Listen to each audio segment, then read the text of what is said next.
सूरज ग्रहण के वक्त भूल के भी नाखून न काटना, क्योंकि नाखून इंसान का रूहानी कवच है। ऐ लोगों, जब जब सूरज ग्रहण आए, जो इंसान उस वक्त अपने नाखून काटता है तो उस पे नजर हसद के असरार बढ़ जाते हैं और यूं रूहानी हवाले से वो किसी बीमारी या परेशानी में मुब्तला होता है। तभी जब जब सूरज ग्रहण आए तो सूरज ग्रहण से 2 दिन पहले या 2 दिन बाद अपने नाखून काटना, ताकि उसमें मिट्टी मौजूद ना हो। इंशाअल्लाह तुम तमाम नहस चीजों से अल्लाह की पनाह में रहोगे। और इस सूरज ग्रहण के वक्त जो इंसान अपनी पेशानी पे हाथ रख के नसरुम मिनल्लाह व फतहुन करीब 207 मरतबा पढ़ेगा तो उसकी सिक्स सेंस इतनी रोशन होगी कि वो जिसको भी देखेगा उसका असल रूह फौरन उसके सामने हो जाएगा और उसका मुकद्दर इतना चमक जाएगा कि जहाँ जहाँ कदम बढ़ाएगा फतेह हो कामयाबी पाएगा, क्योंकि ये सूरज ग्रहण रब्बिल अव्वल की अमावस का ग्रहण है। 2 अक्टूबर 2024 पाकिस्तानी वक्त के हिसाब से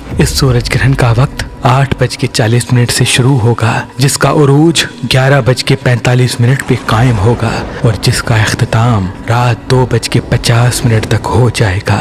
और सूरज ग्रहण का खास सदका हस्ब तौफीक काली चीज का है। अल्लाह आपको आबाद रखे।